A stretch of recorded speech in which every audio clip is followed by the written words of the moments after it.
Roman rice 10 gram போட்டுருக்காங்க. டேய் அவர் சாகலாம் இல்லடா, அவருக்கு ஏதோ அடிபட்டுருச்சு, அதனால கொஞ்ச நாள் ஹாஸ்பிட்டல் அட்மிட் பண்ணிருக்காங்க.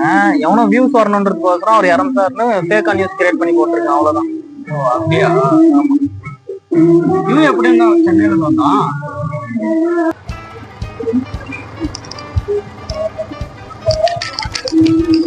டேய்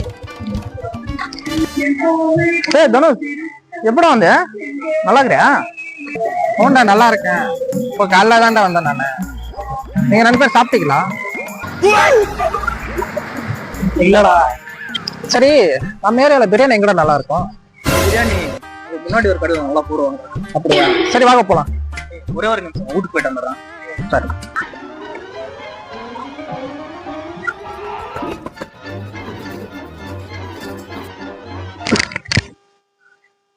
மா, இங்க ஒரு பல்லு தேய்க்கிற பிரஷ் வச்சிருந்தீங்க எங்கம்மா? இருக்கு.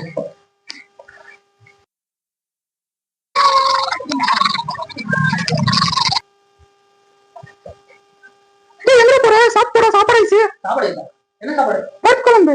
பருப்பு மட்டும் சாப்பாடா? நான் பிரியாணி சாப்பாடு போலாமா?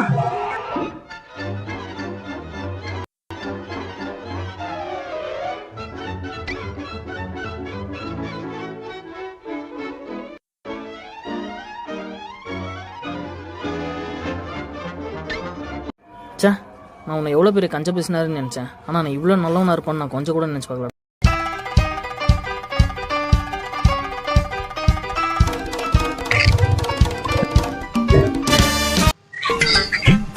தனுஷ், வண்டியாண்ட வெயில் விட்டுக்கிற நல்லூர் வர சாப்பிட்டாருக்கு லேட் ஆகும். லேட்டெல்லாம் ஆகாது. ஒரு பார்சல் தான் வீட்டுக்கு வாங்கிக்கிறேன் நானு. அசையாத மரம் ஒன்று உய்ந்தது கீழே